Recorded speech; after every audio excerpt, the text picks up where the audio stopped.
You may proceed. Thank you. Good morning. Good morning.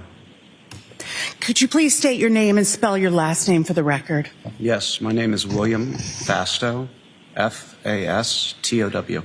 Thank you. And what do you do for a living, sir? I'm a real estate broker And where do you do that? in Washington, D.C. And is that where you live as well? It is. And how long have you been a real estate broker? Just about 20 years. Always in the D.C. area? No, actually up here in Boston for a few years, and then a hiatus, and then back in D.C. And were you familiar with Ana Walshe and Brian Walshe? Yes. And how did you meet the Walshes? Ana Walshe was referred to me by a mutual friend, Jem Mutlow. They were looking for a home in the D.C. area, and I assisted them in purchasing a townhome in Chevy Chase, D.C. And did you know Ana or Brian Walshe before that? I did not.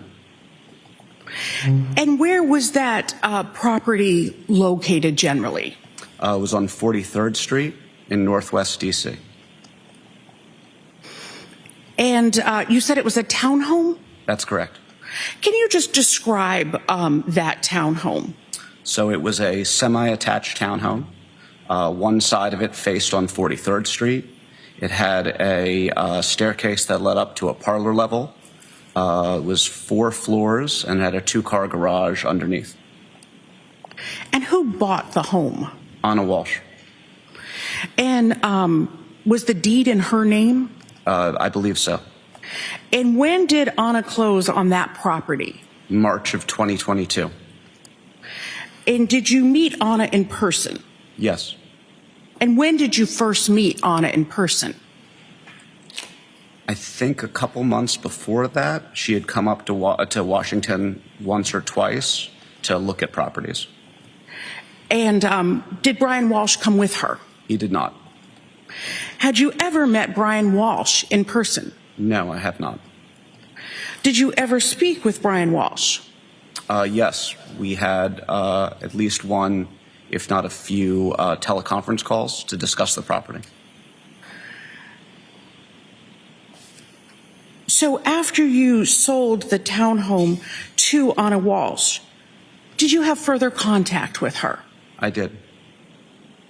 And when was your initial contact with her after you sold her the home?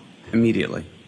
At 4:52 in the morning on January 1st, 2023, Brian Walshe typed 7 words into his laptop: best ways to dispose of a body. His wife, Ana, had been home sleeping just hours earlier. By sunrise, she would be gone forever. And Brian? He spent the entire day searching the internet for answers to questions no innocent husband would ever ask. How long does DNA last? Can you clean blood off a knife? What's the inheritance waiting period for a missing person? Ana Walshe was 39 years old, a successful real estate executive, mother of 3 boys under 6 years old. She disappeared from her Cohasset, Massachusetts home on New Year's Day. Her body has never been found. Brian Walshe is 50, and he's currently on trial for her murder. The evidence? His own internet search history, recovered from his son's iPad because they shared an Apple account. Blood-soaked items thrown in dumpsters across 3 different apartment complexes.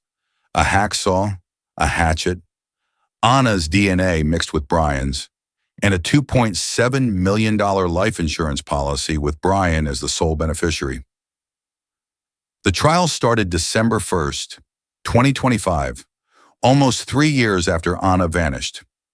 Prosecutors say Brian killed his wife, dismembered her body, and methodically disposed of the evidence while their 3 young children slept upstairs. How does a husband and father become a calculated killer? Subscribe to True Crime Lures to find out. Ana Walshe wasn't just successful. She was the kind of person who made success look effortless while juggling impossible demands. She was born in Serbia and immigrated to the United States, building a career in high-end real estate.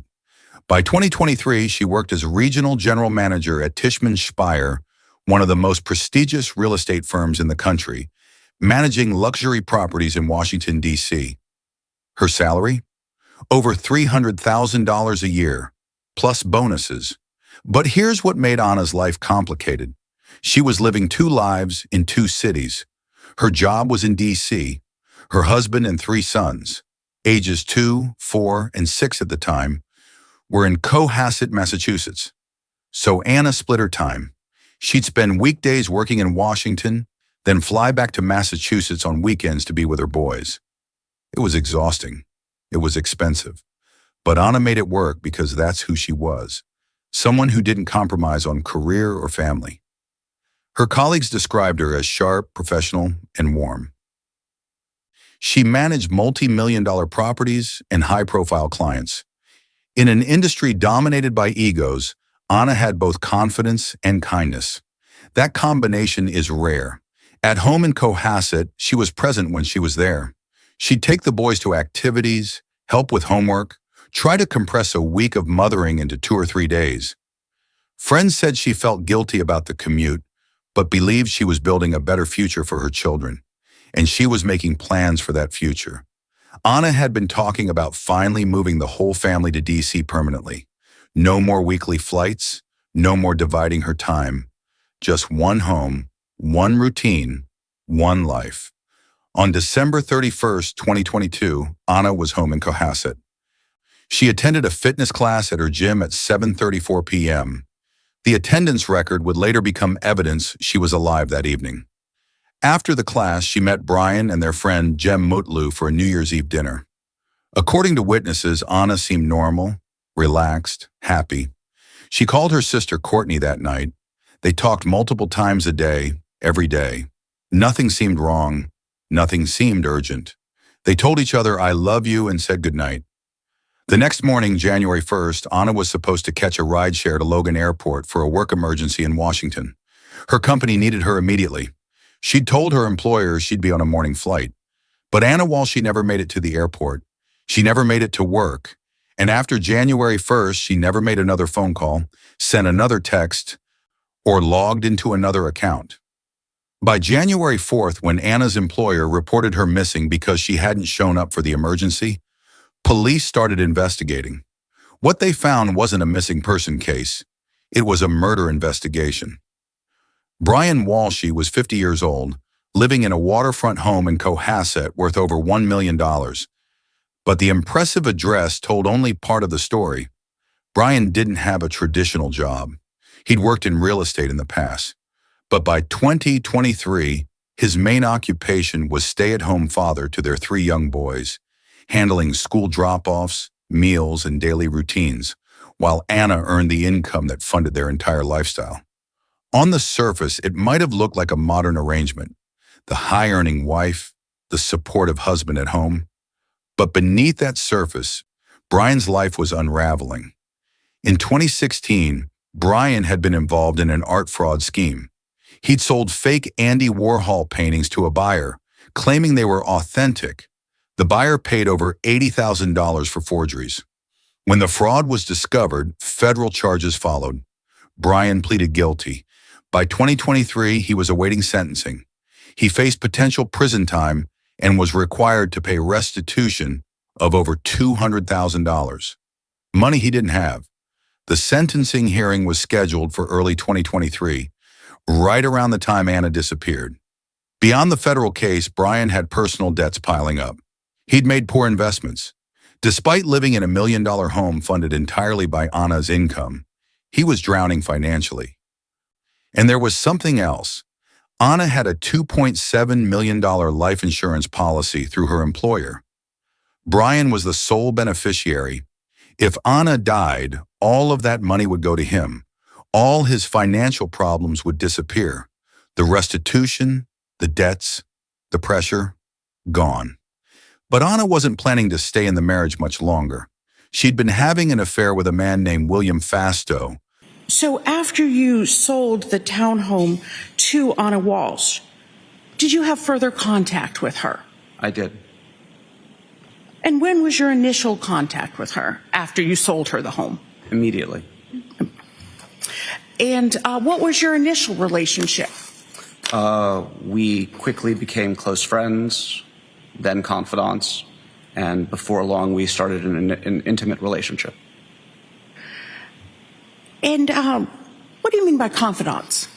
We would share conversations about our lives, what we were going through, personal troubles, those sorts of things. And you said that your relationship became more, that Yes. it became intimate. It did. And when did that happen? Shortly after she moved to Massachusetts, within a few weeks. Massachusetts? Sorry, excuse me, Washington, D.C., from Massachusetts to Washington, D.C. And what was your marital status at that time? I was separated. And do you have children, sir? I do. Tell me about the types of things that you and Ana did in the course of your relationship. We would go out to dinner, go to bars. She would accompany me to functions. I have a boat in Annapolis. She would come sailing with me. We did a couple of fitness dates together, see movies, those sorts of things. You said movies? Yes. And you said fitness dates. What do you mean by fitness dates? Ana was very active physically. Being in shape was very important to her. I hosted a outdoor yoga event, and she had attended on multiple occasions. This wasn't casual. Fasto would later testify they were serious. They traveled together, spent holidays together. Ana had told Fasto she was planning to leave Brian and eventually move herself and the children to D.C. permanently. Did Brian know about the affair? Prosecutors believe he did. Cell phone records show that on December 25th, 2022, exactly 1 week before Ana disappeared, Brian's phone was searching William Fasto's name online. Additionally, prosecutors revealed that on December 27th, Brian's laptop accessed pornographic content specifically about a cheating wife, suggesting Ana's infidelity was very much on his mind. So here's where Brian stood on New Year's Day 2023, facing prison time, drowning in over $200,000 of debt he couldn't pay. Married to a woman who earned all the money and was planning to leave him, aware of her affair, and staring at a $2.7 million insurance payout that could solve every single problem. What would a desperate man do? According to prosecutors, Brian chose murder. And the internet searches from January 1st would reveal exactly how he planned to get away with it. William Fasto met Ana through the real estate industry. He sold the Walshes their townhouse in Washington, D.C. in 2022. Their relationship started professionally and became romantic after Ana moved to D.C. for work. Fasto testified during the trial on December 4th, 2025. He confirmed that he and Ana had been in a serious relationship. They'd spent Thanksgiving 2022 together in Ireland. They celebrated Christmas Eve in the D.C. area. These weren't secret meetings. They were building a life together, at least when Ana was away from Massachusetts. Fasto told the court that Brian's federal fraud case was a big stressor in Ana's marriage. She was embarrassed by it. She worried about what prison time would mean for their children. The couple had also fought over credit card charges Ana discovered. Brian had been spending money on a sports memorabilia business without telling her. The affair was kept hidden from Brian, but Ana planned to tell him herself eventually. Fasto testified that Ana felt it was really important that when Brian was to find out about the relationship, that he would hear it from her. But Brian found out a different way. The December 25th search of Fasto's name proves Brian was investigating. What did he discover? How much did he know? Now here's where Brian's desperation becomes calculation. Ana earned over $300,000 annually. Brian earned essentially nothing. She funded everything, the house, the lifestyle, the children's future. And Brian, he was doing math. Prosecutors argue he sat down and calculated two scenarios. Scenario 1, divorce. Lose the house, lose Ana's income, pay child support, still owe the restitution with no way to pay it, face prison time for the fraud conviction, lose everything. Scenario 2. Ana Diaz, collect the full insurance payout, pay off all debts immediately, keep the house, raise the children without financial stress, no divorce, no custody battle, no one questioning his story, Solve every problem with one act. Which scenario did Brian choose? Prosecutors say the internet searches answer that question. On January 1st at 6:24 in the morning, less than 2 hours after searching best ways to dispose of a body, Brian typed another search into his laptop. How long for someone to be missing? To inheritance. He wasn't just planning to kill Ana. He was planning the financial aftermath, and he'd been thinking about this for a while. New Year's Eve 2022 appeared normal to everyone watching. Brian, Ana, and their friend Jem Mutlu had dinner together. Ana attended her gym class. She called her sister Courtney. Nothing about that evening raised any red flags. Ana told Courtney she loved her. They said goodnight. Neither of them knew it would be their last conversation. That night, after the children were asleep and after their friend left, Ana and Brian were alone in the home. What happened between them during those hours? Only Brian knows. Ana can't tell us. What we do know is this. Sometime in the early morning hours of January 1st, Ana Walshe died in that house. Brian's defense team claims Ana suffered sudden, unexplained death, that she simply died in her sleep, a tragic medical event, and Brian panicked when he found her unresponsive. They argue Brian didn't kill Ana, but when he found her dead, he made catastrophic decisions driven by fear. Defense attorney Larry Tipton told the jury, it didn't make sense that somebody that he had just been with and enjoyed New Year's Eve with was unresponsive. She didn't respond. He nudged her, and in a frantic and panic reaction, she actually rolled off the bed. Prosecutors reject this entirely. They point to what happened next. Brian's internet search history. At 4:52 a.m. on January 1st, Brian typed into his laptop, best ways to dispose of a body. At 5:47 a.m., he returned to an article titled, 10 ways to dispose of a dead body if you really need to. At 6:24 a.m., he searched, how long for someone to be missing? To inheritance. At 9:33 a.m., he searched, how long does DNA last? Which redirected to an article titled, is it possible to clean DNA off a knife? At 10:28 a.m., he searched, I'm the user of my wife's credit card. She is missing. At 11:28 a.m., he searched, best way to dispose of body parts after a murder. At 11:30 a.m., he searched for Patrick Kearney, a notorious serial killer known as the trash bag killer, who dismembered his victims and disposed of their remains in garbage bags. Throughout the day, Brian continued researching. He looked up how to clean blood, how to dispose of a body weighing over 100 pounds, whether cadaver dogs could detect human remains, how long before a body starts to smell, whether a hacksaw is a good way to chop up a body. Does an innocent man who finds his wife dead suddenly research serial killers? Does he Google inheritance timelines before calling 911? Brian didn't report Ana missing. He didn't call her employer. He didn't contact her family. Instead, he went shopping. On January 1st, Brian visited Home Depot.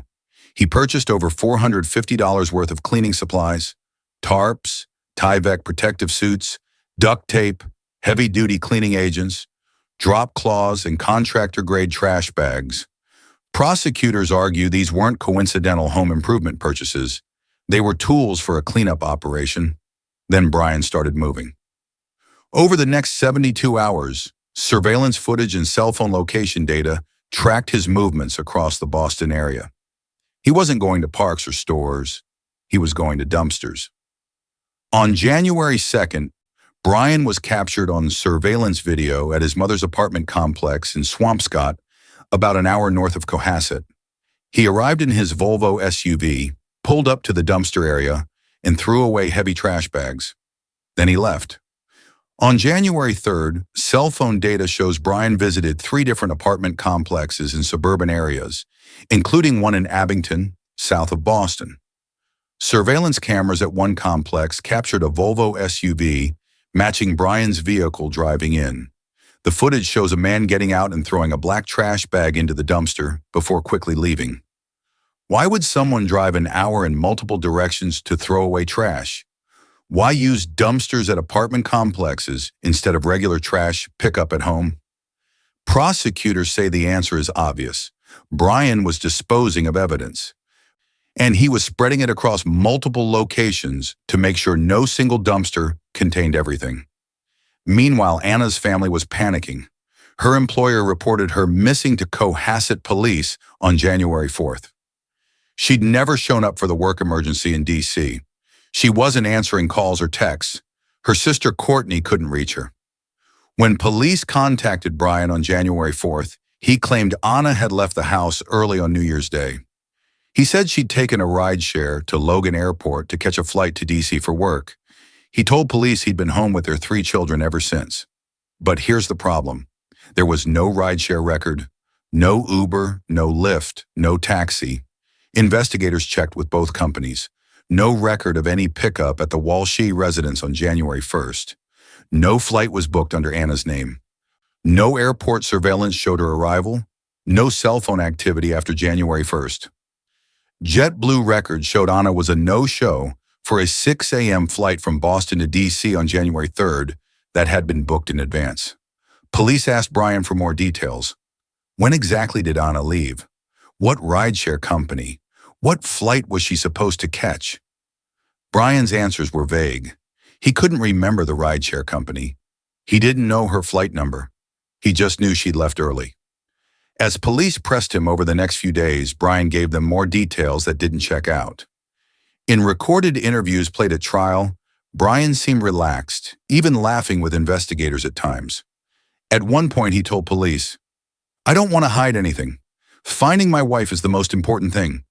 But Brian was hiding everything. And his internet searches had already revealed the truth. Detectives began pressing harder. Brian agreed to let them search the home. He voluntarily handed over his phone. And here's the critical mistake. He also gave them his son's iPads, believing they were just the children's devices. What Brian didn't realize, his laptop was synced to one of his son's iPads through a shared Apple account. Every search Brian made on his laptop appeared on that iPad. Every single one. When investigators examined the devices, they found Brian's entire digital trail from January 1st. The body disposal searches, the DNA questions, the serial killer research, all time-stamped, all saved, all recoverable. Massachusetts State Police Trooper Nicholas Guarino, a digital forensics expert, testified during the trial about extracting data from Brian's devices. He walked the jury through search after search, each one more damning than the last. Defense attorney Larry Tipton tried to challenge the searches on cross-examination. He suggested Brian could have been searching best way to dispose of a body and gotten innocent results, like take the body to a cemetery. But Trooper Guarino testified that the actual search results Brian clicked on were guides for concealing murders, not funeral arrangements. Tipton also pointed out that all the macabre searches about body disposal happened after 4:52 a.m. on January 1st. There were no such searches before that time. The defense argued this proved Brian hadn't planned Ana's death. He only panicked after finding her dead and searched desperately for information. But prosecutors highlighted a critical detail. The word murder didn't appear in Brian's searches until 11:28 a.m., 7 hours after the first body disposal search. If Brian truly found Ana dead from natural causes, why would he later search best way to dispose of body parts after a murder? On January 8th, detectives confronted Brian with the search history. They played an audio recording of their conversation in court. When detectives asked about the searches, Brian responded, "I don't use that iPad, so that's really weird." But it wasn't the iPad. It was his laptop synced to the iPad through his own Apple account. Trooper Guarino confirmed under oath that none of the devices had been tampered with. There was no evidence of malware or hacking. These were Brian's searches, made on Brian's devices, under Brian's account. Investigators also found something else on Brian's laptop. On December 27, days before Ana disappeared, the laptop had accessed pornography specifically about a cheating wife. And there was the December 25th search for William Fasto's name. Confirmation that Brian was investigating Ana's affair before she vanished. The digital evidence painted a clear picture. Brian knew about the affair. He was angry about it. He researched it. And within a week, Ana was dead, and Brian was searching how to dispose of her body. On January 9th, 2023, police shifted from a missing person investigation to a homicide case. They executed search warrants at multiple locations: the Walshe home, Brian's mother's apartment complex, and every dumpster location Brian's phone had pinged. What they found in those dumpsters would remove any remaining doubt about what happened to Ana Walshe. Police descended on the apartment complex dumpsters Brian had visited. The trash had already been collected and compacted, so investigators went to the Peabody transfer station, where they methodically sorted through tons of garbage. What they pulled out told a horrific story. From dumpsters near Brian's mother's apartment complex in Swampscott, investigators recovered several items: a pair of hunter boots, expensive luxury boots matching the style Ana wore, a purse with Ana's belongings inside, a black coat, a COVID-19 vaccination card with Ana Walshe's name printed on it. These were Ana's personal items, not things you accidentally throw away, not things that end up in a random dumpster by mistake. These were items deliberately discarded, hidden among regular trash at a location miles from the Walshe home. But that was just the beginning. Investigators kept digging. What they found next was significantly more disturbing: a hatchet, a hacksaw, towels and cleaning rags, a Tyvek protective suit, the same type Brian had purchased at Home Depot on January 1st, heavy-duty contractor trash bags, and all of it was covered in red and brown stains. During the trial, retired Massachusetts State Police Trooper Heather Sullivan testified about the evidence recovery. On December 5th, 2025, prosecutors had Sullivan physically remove the tools from evidence bags in front of the jury. The 16 jurors watched as she slowly drew the blue and white hacksaw out of a brown paper bag, then the hatchet, then the other tools Brian allegedly used. Forensic testing began immediately. Massachusetts State Police Crime Lab Specialist Davis Gould testified about finding evidence of blood inside the Walshe family's Volvo SUV.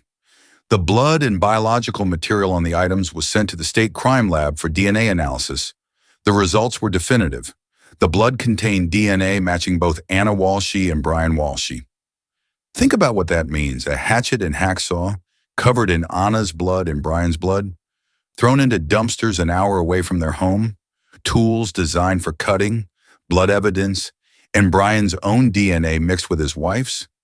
Prosecutors argued the evidence told the story of dismemberment. Brian hadn't just killed Ana. He'd used those tools to cut her body into pieces small enough to dispose of in trash bags. The blood evidence showed he'd been in direct contact with Ana's remains during the process. Back at the Walshe home in Cohasset, investigators executed a search warrant. In the basement, Cohasset Police Sergeant Detective Harrison Schmidt testified he'd noticed black trash bags during his initial visits, but didn't open them at the time. Later searches of the basement revealed blood spatter and staining that had been recently cleaned. Chemical residue indicated someone had used heavy-duty cleaning agents to scrub the area. Investigators recovered pieces of blue and white carpet with red and brown stains. Prosecutors showed the jury a photograph of Ana lying on a rug in the couple's living room. The rug in the photo appeared similar to the stained carpet pieces recovered from the trash. Dr. Prairie, Richard Atkinson from the Office of the Chief Medical Examiner, testified that he examined the carpet pieces and other items, searching for human tissue. He explained that he wore protective equipment, including a Tyvek suit, when examining the evidence, the same type of suit found in the dumpster. Cadaver dogs were brought to the Walshe property. The dogs alerted to multiple areas, indicating the presence of human remains or decomposition. But there was no body. Ana's remains were gone. Investigators interviewed neighbors and compiled witness statements. One neighbor recalled hearing a loud noise from the Walshe home in the early morning hours of January 1st, possibly a gunshot or heavy impact. Another remembered seeing Brian loading his Volvo SUV with heavy trash bags over the following days. Police obtained Brian's financial records, confirming he owed over $200,000 in restitution and had access to Anna's $2.7 million life insurance policy. The cell phone location data was analyzed. Brian's phone pinged off cell towers near every dumpster where evidence was recovered. The timeline matched surveillance footage perfectly. His digital footprint placed him at each disposal site during the exact windows when someone was seen throwing away trash bags. State Police Trooper Connor Keefe testified about text messages between Brian and his friend Jem Mutlu in the days after Anna vanished. In the messages, Mutlu urged Brian to alert everyone at Anna's work and contact Washington, D.C. police. Brian told Mutlu that Anna's phone was going straight to voicemail. Brian claimed in the text he was worried and searching for Anna. But prosecutors revealed that during the same period, Brian was leaving the Walshe home to dispose of evidence at multiple dumpster locations. He wasn't searching for Anna. He was hiding what he'd done to her. On January 4th, when Anna's employer reported her missing, Brian left a voicemail for William Fastow. The recording was played in court. "I was just reaching out to basically everybody I could. Anna hasn't been in touch for a few days. I spoke to work today. She hasn't been in. They went to the house and she wasn't there. Looks like she's been there recently.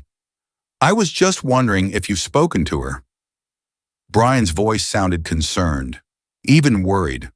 But prosecutors argued it was all performance. Brian knew exactly where Anna was, scattered across multiple dumpsters in pieces. By mid-January 2023, prosecutors felt they had enough. Even without Anna's body, the circumstantial evidence was overwhelming. Motive, opportunity, internet searches showing premeditation, surveillance footage, DNA evidence, dismemberment tools, Anna's personal items deliberately discarded, blood in the home and car, cadaver dog alerts, and Brian's provably false story about the rideshare. On January 17, 2023, initially Brian stuck to his rideshare story. Anna left early January 1st for the airport. He stayed home with the kids. He had no idea where she went after that. Detectives confronted him with the evidence. "We have surveillance footage of you throwing trash bags into dumpsters at 3 different locations."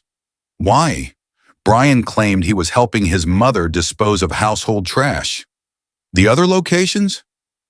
He was driving around and needed to throw away trash from his car. But why drive an hour in multiple directions? Why 3 different apartment complexes? Brian didn't have a good answer. Then detectives revealed the search history. "We have your internet searches. Best ways to dispose of a body. How long does DNA last? How to clean blood off a knife." Explain that. Brian claimed someone else must have used his laptop. Maybe it was malware. He suggested maybe someone was framing him. What about the hatchet and hacksaw covered in your wife's blood and your blood?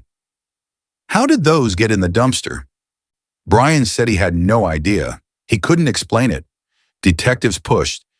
"You're telling us someone framed you using your own laptop, your own Apple account, your own car, driving to locations your phone pinged, disposing of your wife's belongings mixed with dismemberment tools covered in your DNA?" Brian had no coherent response. He requested a lawyer and the interrogation ended. He would never give a full confession to murder. He would never tell police where Anna's body was located. He would never fully explain what happened in those early morning hours of January 1st. But in November 2024, facing the weight of evidence, Brian made a strategic decision. He pleaded guilty to 2 lesser charges: misleading police during the investigation and improper conveyance of a human body. By pleading guilty to improper conveyance, Brian admitted he moved Anna's remains and disposed of her body. He admitted she was dead and he was responsible for what happened to her remains. But he stopped short of admitting murder. On December 1st, 2025, nearly 3 years after Anna disappeared, the murder trial of Brian Walshe began at Norfolk Superior Court in Dedham, Massachusetts. The courtroom was packed with media. Anna's family was noticeably absent from most proceedings, though they've maintained they won justice. Brian entered in handcuffs, wearing a suit, clutching papers and a rosary, flanked by his defense attorneys. The jury, 9 women and 7 men, watched as he took his seat. Brian's mother, Diana Walshe, sat in the front row every day, as close to her son as a member of the public could be. She declined to speak to reporters, citing her lawyer's advice. Opening statements began. Norfolk County Assistant District Attorney Gregory Connor presented the prosecution's case first. Connor laid out the timeline methodically. New Year's Eve, Ana was alive and well, documented by gym attendance records and witness statements. By the morning of January 1st, Brian was searching how to dispose of a body. Within days, Ana's blood-covered belongings were found in dumpsters across multiple cities. The prosecutor described the motive clearly: $2.7 million in life insurance, over $200,000 owed in restitution, a wife planning to leave him for another man, a husband facing financial and legal ruin. Murder was Brian's way out. We will prove the defendant guilty beyond a reasonable doubt of the premeditated murder of his wife, Ana Walshe, Connor told the jury. Then came the defense's opening statement. Attorney Larry Tipton delivered a different narrative entirely. Tipton acknowledged Brian conducted internet searches the morning of January 1st about disposing of a body. He acknowledged Brian disposed of Ana's remains, which is why Brian pled guilty to that charge. But Tipton insisted Brian never planned to kill Ana, never intended her death, and didn't murder her. Instead, Tipton claimed Ana died of sudden, unexplained death in the early morning hours of January 1st. She simply stopped breathing, a rare but real medical event. Brian climbed into bed with Ana after their New Year's celebration and found her unresponsive. It didn't make sense that somebody that he had just been with and enjoyed New Year's Eve with was unresponsive, Tipton told the jury. Why didn't Brian call 911? Tipton argued Brian panicked. He had a federal fraud conviction. He was about to be sentenced. His wife had just died suddenly with no explanation. He convinced himself no one would believe it was natural. He thought he'd be accused of murder. So he made the catastrophic decision to dispose of Ana's body himself to protect his children from losing both parents. The internet searches, panic, not planning, the dismemberment, desperation, not premeditation, the lies to police, fear, not guilt. Tipton told the jury, Brian Walshe never thought about killing his wife. He found her dead in their bed and panicked. Over the following weeks, prosecutors called witness after witness. William Fasto took the stand on December 4th. He testified about his serious relationship with Ana, including trips to Ireland, and plans for their future together. He described Brian's fraud case as a major stressor in Ana's marriage. Under cross-examination, the defense tried to suggest Fasto had motive to lie, but his testimony remained consistent. Digital forensics expert Trooper Nicholas Guarino walked the jury through Brian's internet search history, time-stamped and explicit. Each search was displayed on screens for the jury to read. On cross-examination, defense attorney Tipton tried to create doubt. He pointed out that all the body disposal searches happened after 4:52 a.m. on January 1st. There were no such searches before then, suggesting no premeditation. Tipton also noted that Brian could have been searching for non-criminal ways to dispose of a body, like cemetery information. But Trooper Guarino testified that Brian's search results specifically led to articles about concealing murders, not funeral arrangements. Crime lab specialists testified about the DNA evidence, the tools recovered from dumpsters, the blood in the Volvo, the stained carpet pieces matching the rug Ana was photographed on. Retired Trooper Heather Sullivan physically removed the hacksaw and hatchet from evidence bags in front of the jury, a dramatic moment that let jurors see the alleged murder weapons up close. As of December 6, 2025, the trial is ongoing. The prosecution has presented most of its case. The defense has cross-examined witnesses and challenged the evidence, but they face an enormous obstacle, explaining away Brian's own digital confession. Judge Diane Frenier has told jurors she expects testimony to continue for approximately 2 more weeks. The defense will present their case, likely calling medical experts to testify about sudden, unexplained death, and potentially psychiatric experts about panic reactions. But here's the legal problem for the defense. Brian admitted he understood firearms can kill. Wait, that's from a different case. Let me correct that. Here's the legal problem for the defense. Brian's own actions contradict the panic theory. If he found Ana dead naturally and panicked, why spend 7 hours researching body disposal before searching anything about murder? Why buy Tyvek suits and cleaning supplies? Why spread evidence across 3 different dumpster locations an hour apart? Why research inheritance timelines? And innocent people in crisis call 911. They call lawyers, they call family. They don't dismember their spouses and research serial killers. The prosecution must prove Brian planned to kill Ana. That's the requirement for first-degree murder. The defense argues there's reasonable doubt because no one witnessed Brian kill Ana. There's no definitive cause of death without a body, and Brian's searches could theoretically have been made after discovering Ana dead. But the totality of evidence points overwhelmingly toward premeditated murder. Financial motive, life insurance versus debt, knowledge of Ana's affair, December 25th search, anger about the affair, December 27th, cheating wife porn, internet searches showing planning and methodology, purchase of cleanup supplies, dismemberment using specific tools, methodical disposal across multiple locations, DNA evidence mixing Brian's blood with Ana's on cutting tools, lies about the non-existent rideshare, lies about Ana leaving the house, performance of worry while disposing of evidence. Each piece individually might be explainable. Together, they tell an undeniable story. If convicted of first-degree murder, Brian faces life in prison without possibility of parole. If acquitted, he could theoretically go free, though he'd still serve time for the lesser charges he already pled guilty to, potentially 10 to 20 years for misleading police in connection with a life felony. Ana's family waits for justice. Her 3 sons, now 5, 7, and 9 years old, are in state custody. They've lost their mother forever. Depending on the verdict, they may lose their father too, though Brian chose to dispose of their mother in dumpsters, so that relationship is already destroyed. Ana's body has never been found. Prosecutors believe her remains were disposed of in ways that make recovery impossible. Trash compactors, potentially incinerators, landfills. She may never be laid to rest.